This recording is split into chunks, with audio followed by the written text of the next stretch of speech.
Hello and welcome to another episode of In the Studio. Today I'm joined by the lovely Becky James, who's going to show us how to use stamps and dies to create a scene within your cards.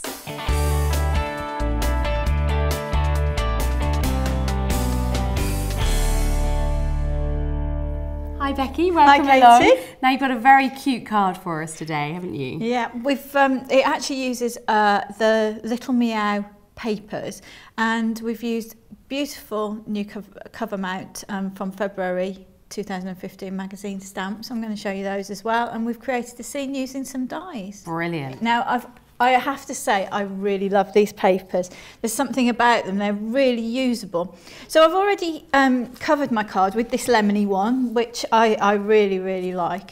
It's not really pale pastel lemon, it's kind of got a bit of zest to it. Yeah, it's really nice. And I've put it on a craft background so to get started, and we've got that already done. Lovely. Now, what I've done is I'm going to take this the stamp actually out of here just so that you can see it. I've used this circular one here, and when you take it off the backing, it actually has the circle in here. Oh, I see, so both scallops are sort of together. Yeah, and this really gave me my inspiration as to what I was going to do with this project. Yeah. Now, before I stamped it, what I actually did, because I'm going to raise things up and give it a sort of a 3D effect, I popped the papers actually onto some white cards, so I just stuck them on there to give them a bit of extra strength. Okay. To take the layers, and I've stamped and cut round the outside one onto the blue. Okay. And we'll end up covering up the inner one as we put the card together. Okay. So we've done that, and then on the next level, what I've done is I've stamped again onto the polka dots, but I've cut round the centre part. Okay. And I'm going to talk to a little bit about the die cutting that I've done there in just a second. So let's start putting this together. I've already got my foam on the back, so let's start taking the backing off here, and we can stick everything down. Because 3D foam grabs really fierce, doesn't it? Yeah, it does. It's really strong. It's very strong. What I'd just like to show as well is, what I do is I put so that one of the scallops is at the top, and then at the bottom you've got sort of two scallops that sit down. So it's rather than having the two at the top and the one at the bottom, if that makes sense, it kind of sits more naturally. Now what I've done here is I've used the extra large die set. Oh yes. Because in that one there is one circle which is perfect for cutting a frame out of this. Good. So I've already done that. When I die cut it though, to make sure it all sort of sits in place and it doesn't move whilst you're die cutting, pop a little bit of pattern craft tape over the die, and then it won't move, and you can easily peel this back. You do have to just be gentle with it, but unlike any other glue that I've used, this one will easily pull back without taking the surface off your card, which of course is something that you don't want to do. You don't want to take the surface off your paper. No, no. Even when it's been through the die cutting machine. That's incredible, really, isn't it? Because it obviously puts lots and lots of pressure on it. Yeah, absolutely. I've already put some 3D foam on here. This is one of the times that I really love 3D foam tape, because I can cut just to the exact thickness and the exact length that I want them to be. Yeah, that's very handy. Because of course this is quite a delicate frame. Because whatever size dots you use, they might be a little bit big, or absolutely. It's perfect, really.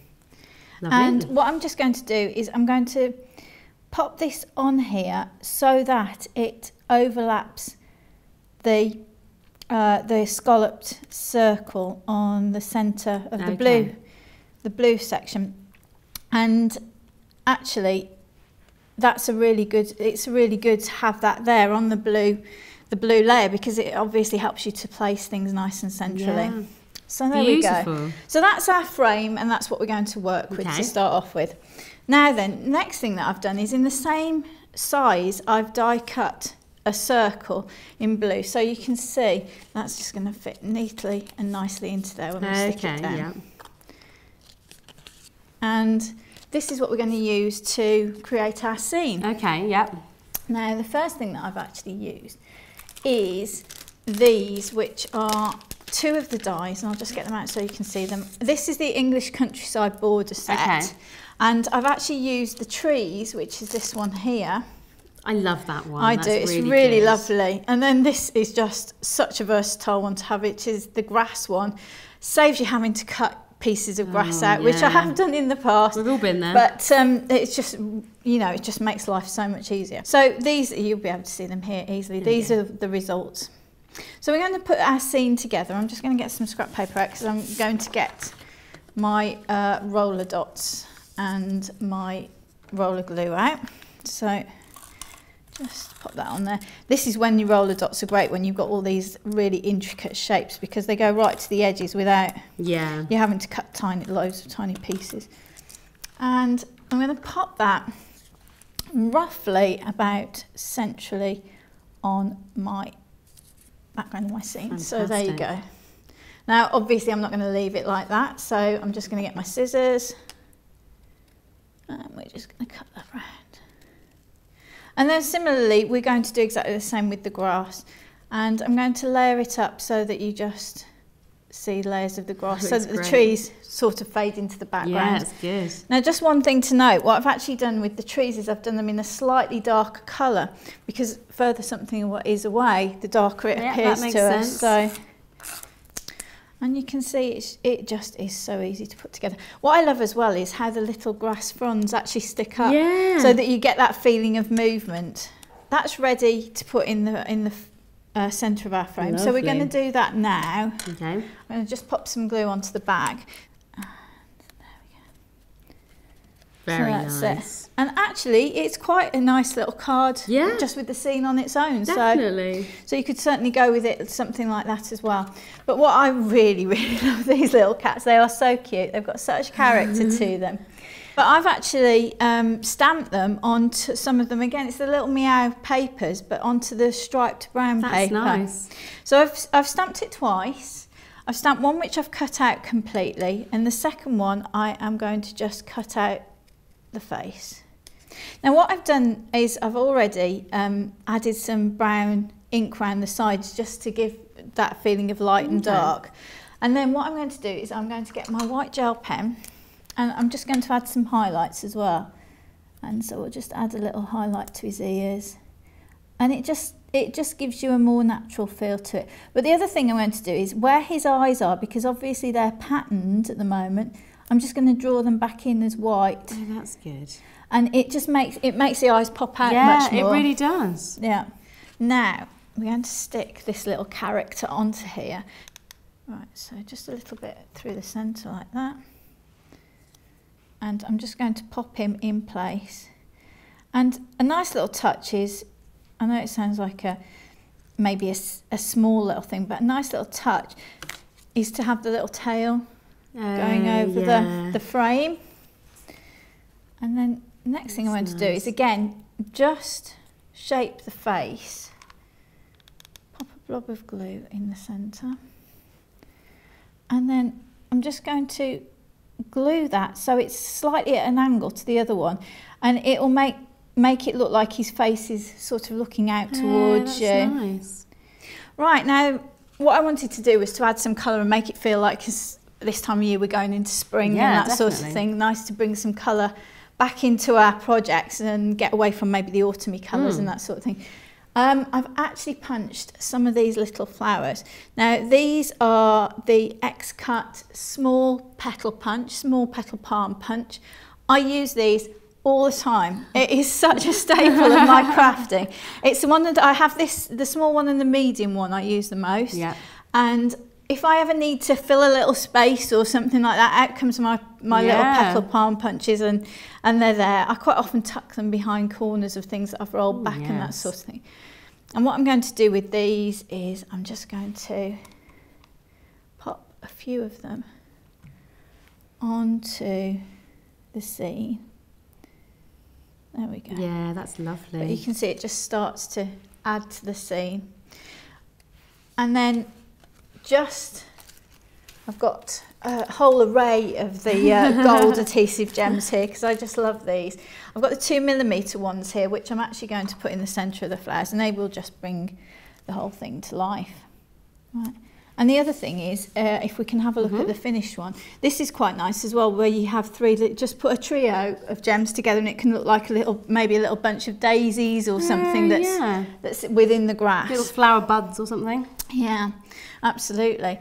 Now, what I wanted to show you, because you can see it definitely between the two cards here, is a nice little detail is actually taking these circles here and filling those in with gems as well, just to add to the project, add something different, and so it doesn't look quite so flat.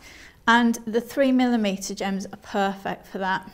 So the next little thing I want to show you is the bow. Okay.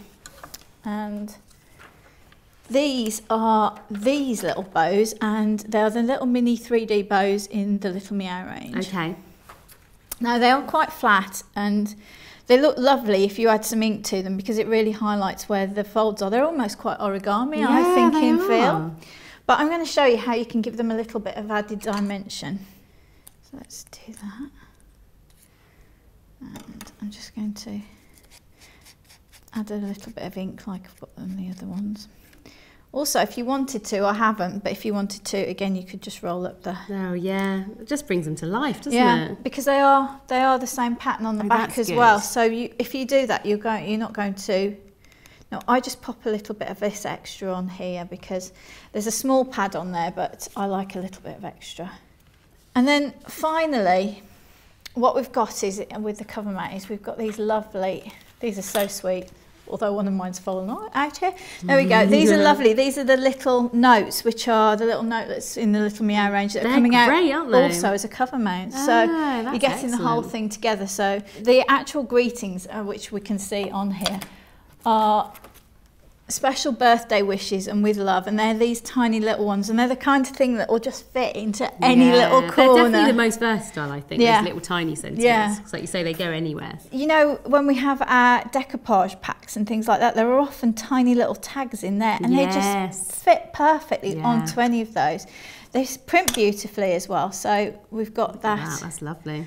But it's just one tiny little touch that I want to show you. So I took one of the 5mm gems, and we just put it in the corner like that. So there you go. You can just see it in the corner. And I was thinking, oh, well, should I do a row out going out from each corner or whatever else? And then I just got my little 3mm ones, which are my next size down. Yeah. And I put one either side, just like that, so that you can see. And I was looking at it and I was thinking, should I put something out either side? And then I thought, no, I know what we need. That's another little 3mm, and just there, like that, in the centre. So you've got your little cat paws in the centre. Little paw prints. So absolutely perfect for, to go with the theme of the project. Fantastic. But I loved making this project. There's such lovely images to work with, and the sort of thing that really brings a smile to your face. Definitely. If you've enjoyed Becky's project, why not head over to docrafts.com to find the full list of everything she's used to make the project, as well as those lovely close-up photographs so you can see all the detail of this project. We'd also love to see what you've been making, so if you've been inspired, why not upload your own projects to docrafts.com as well. If you'd like to be inspired, why not pick up a copy of Do Craft's Creativity magazine, or even like our Facebook page, where you'll find loads of great projects, competitions and much more. Until next time, happy crafting.